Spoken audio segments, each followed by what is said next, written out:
Hello everyone, I am Dr. Hiren Panwala. I am a pediatric radiologist working at NHSRCC Children's Hospital, Mumbai. And today I'll be speaking on this fast, quick in and quick out.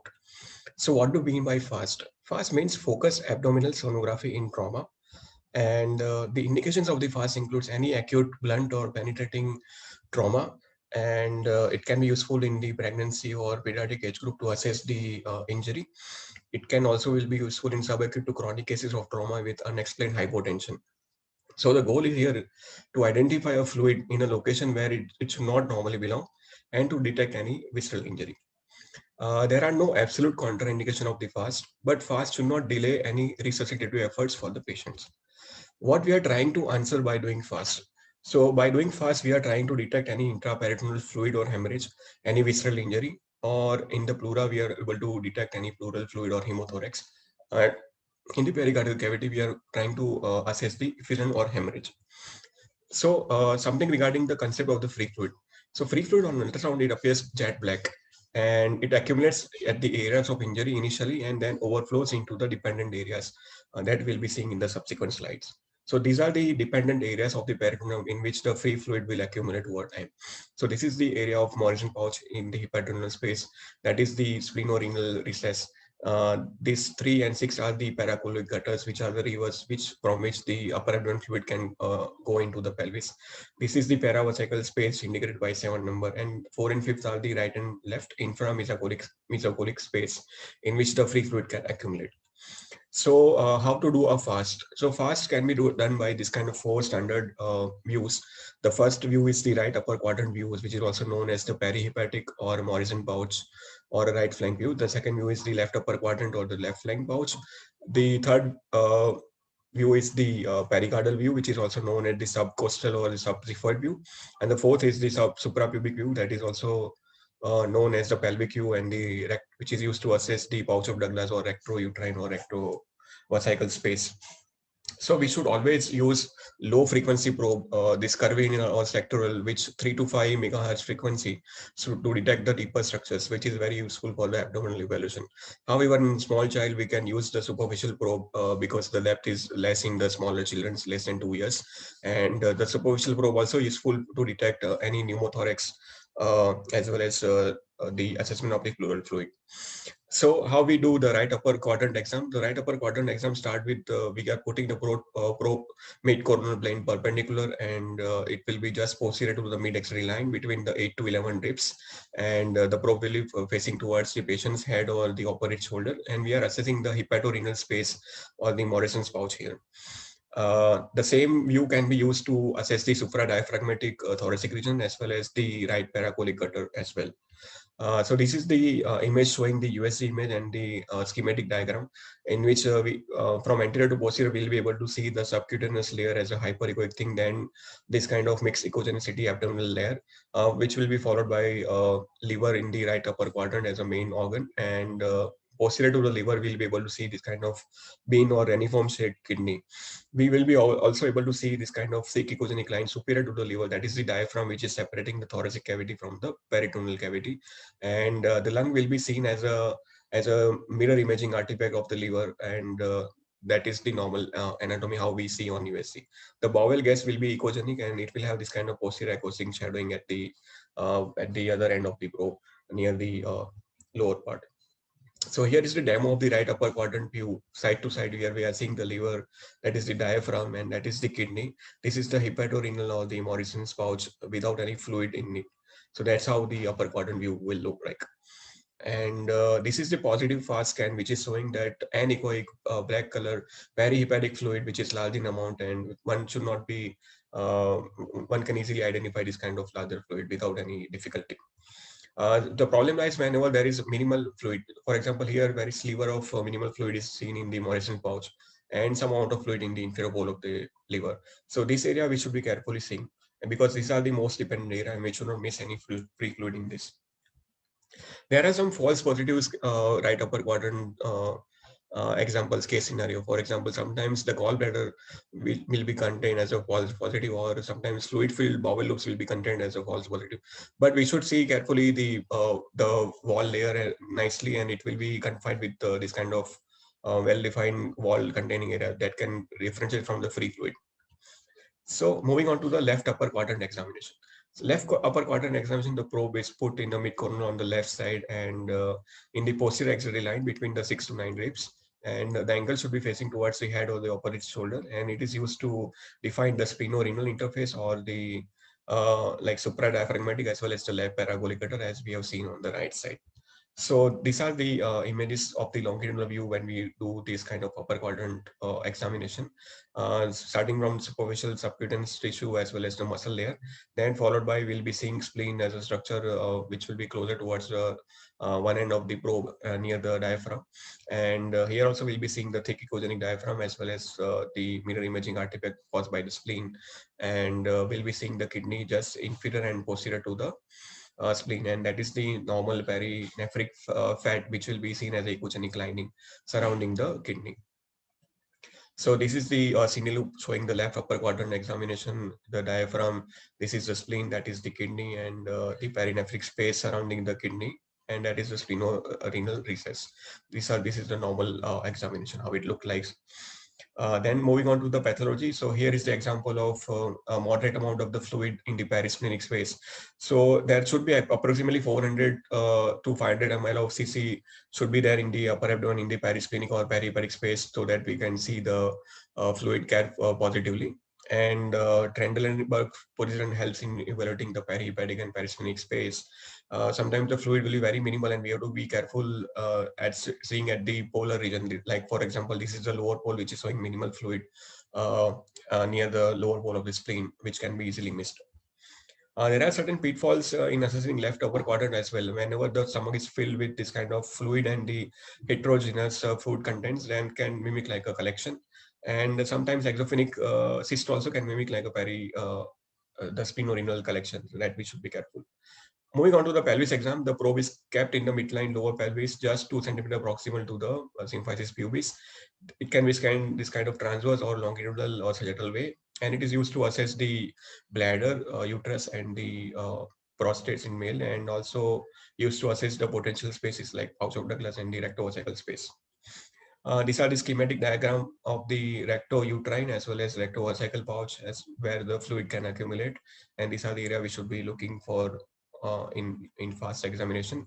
So this is the longitudinal view of the lower pelvis, which is showing this kind of triangular shaped bladder, and we can see posteriorly or inferiorly there is a prostate. Superiorly we'll be seeing this kind of bowel loop, and anteriorly, as we have seen earlier also, the subcutaneous tissue and the muscle wall layer can be seen. In the female, posterior to the bladder, we'll be seeing this kind of elongated uterus, which can be pear-shaped, and we can see vagina also, and these are the bowel loops adjacent to the bladder, superior to it, and posterior to the this kind of uterus and cervix.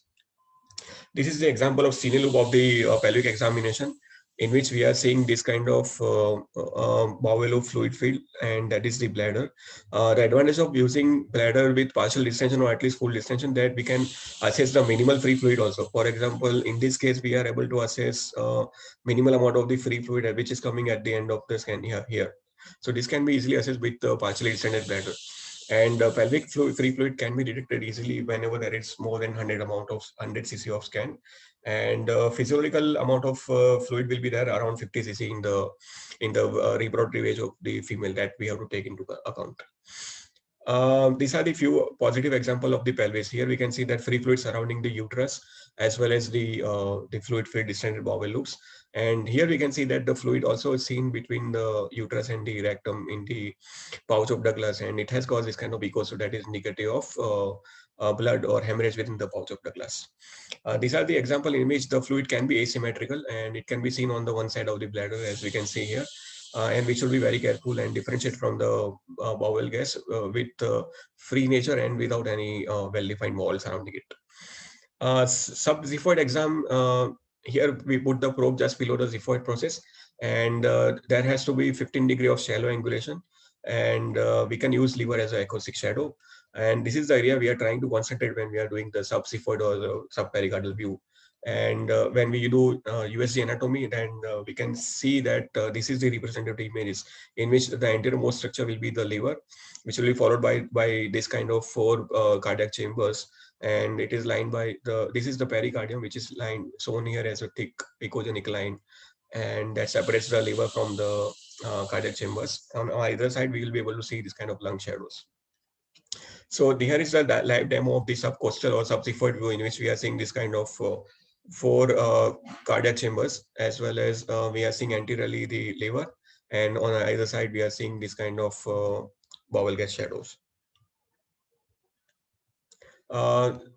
This is the positive xiphoid view, in which we are seeing that moderate amount of the pericardial effusion surrounding the cardiac chambers, and that is the fast positive scan. Sometimes the pericardial fluid can contain blood, and it can show this kind of various amount of echogenicity. For example, here is we are seeing the pericardial effusion with clotting, and sometimes when the hemorrhage is more severe, then it can compress the right ventricle, as we can see here, and it can cause cardiac tamponade. False positive pericardial view can be seen when there is prominent epicardial fat, as we can see on this image. It has got isoechogenicity superficial to the cardiac chambers, and it can be differentiated by different views, by, like, for example, parasternal views. Also it can be differentiated while comparing with the with the anechoic nature of the simple pericardial effusion. Sometimes the fluid containing area will be localized to one of the adjacent to the one of the cardiac chambers, or near the one focal area of the pericardium. That will be pericardial cyst most likely, rather than pericardial effusion or a pericardial hemorrhage. So how to interpret fast? Fast is considered positive when there is fluid in the pericardium or any of the abdominal windows. It is considered negative when there is no fluid in any windows, and it is considered indeterminate when there is any of the one of the window is not adequately visualized. Then we label it as an indeterminate examination. Scoring system has been established to quantify the fluid based on anatomical location, as well as number of free fluid sites, as well as vertical height of the free fluid. And the common thing is that the larger the amount of the fluid and the number of sites of the free fluid, then the more likelihood of the severity of the injury and need for the surgical intervention. There are certain pitfalls and limitations. For example, patient having pre-existing ascites, or patient on dialysis, or reproductive age female who has physiological fluid collection. USC is not helpful in detecting any bowel wall contusion or any hollow viscous abnormality.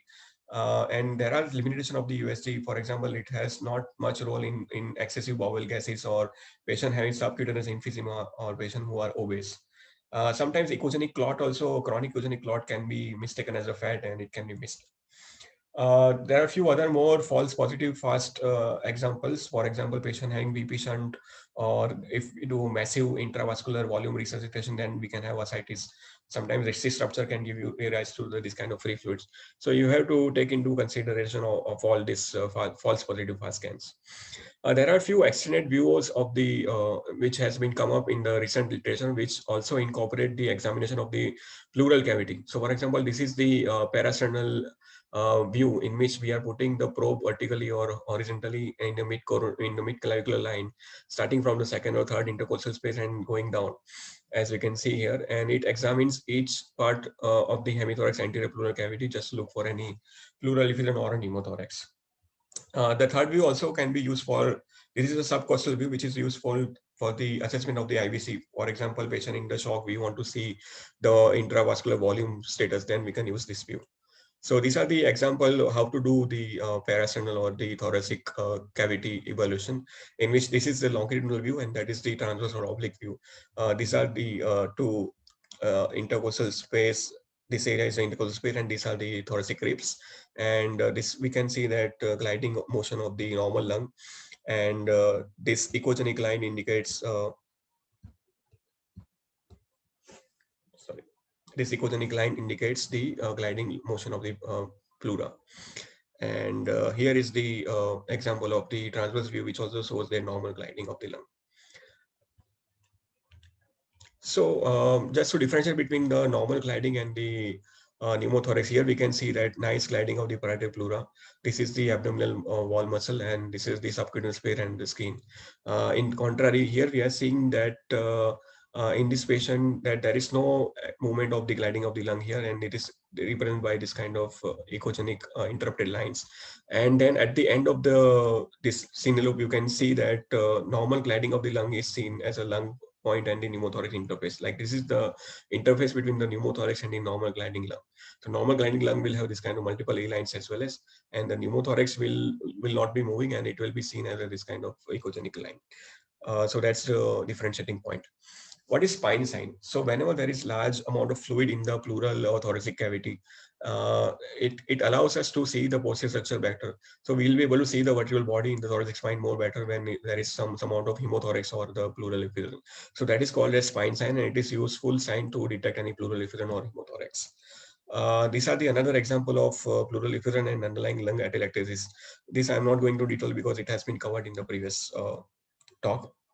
So ultrasound is very useful in modality to detecting occult pneumothorax on supine radiograph, and we should use high frequency probe, which are more useful than the low frequency probes.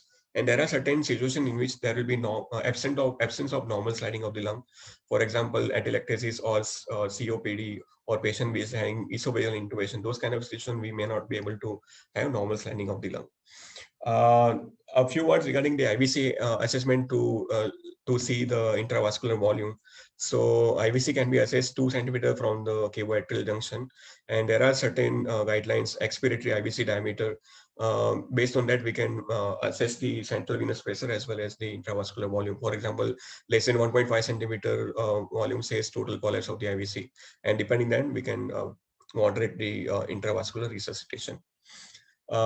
Any role of serial fast screening? So fast screening is a snapshot in time, and we can do serial fast examination in a patient with stable trauma with initial negative fast, but there is a new physical examination finding, or there is alteration in the hemodynamic status, then we can use as a serial fast examination. We also can use fast repeat fast in pediatric age group as well as in pregnant patients to mitigate the radiation. Uh, the fast imaging is useful in solid organ injury, but it is having lesser sensitivity as compared to CT. CT is considered the gold standard for the detection of the solid organ injury, but USG can be used as an initial modality. Here we can see that heterogeneous appearance of the liver and this kind of perihepatic swelling of the hematoma that we can see here.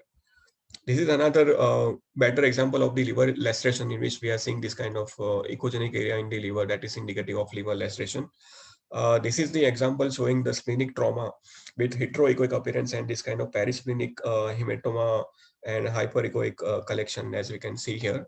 And the same case was again confirmed with the CT image, which is showing this kind of subcapsular and the perisplenic hematoma. So just to show you another example of subcapsular hematoma. So the subcapsular splenic hematoma will take the shape of the spleen, and it will have this kind of heteroechoic appearance based on the blood content as well as the duration. So how we triage the patient? So any patient who comes with the abdominal tremor, if there is unstable, if the patient is unstable, then fast should be performed, and if the fast is positive, then the patient directly goes to the operating room. If the fast is negative, then we should do the CT. If the stable patient comes, then if the fast is positive, then we should do CT to evaluate the extent of injury. And if the fast is negative in the stable patient, then the scenario goes to case-based scenario, and we can either stop the screening, or we can repeat the fast after some time, or we can do for CT scan or any other modality like contrast enhanced ultrasound based on the clinical scenario and the liver enzymes and all. There are certain future applications which may come into practice, like for example, contrast enhanced ultrasound use. In abroad and in multiple studies, it has shown that it can be useful in serial scanning of the already known injury, and it can be follow-up of the patient with inconclusive CT findings, or it can be used in patient with hypersensitivity of the iodinated contrast.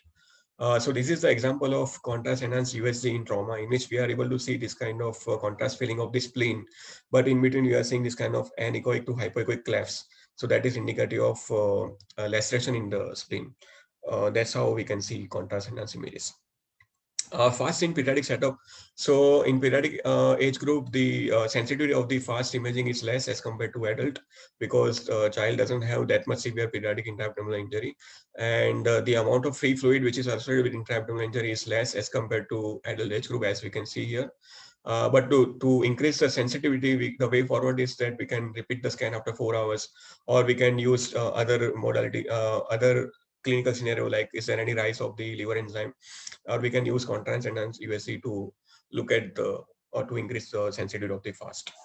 So the final few slides is, so advantages of the fast include that it can be done easily early in the resuscitative room only, and it can be done rapidly with the expert. It can be finished with less than 5 minutes, and it definitely helps in decreasing time to the surgical intervention and patient length of stay. It also reduces the rates of the CT as well as the diagnostic peritoneal lavage. Disadvantages include that it cannot differentiate between the types of the fluid, whether it's a pus, whether it's a fluid, or whether it's a hemorrhage.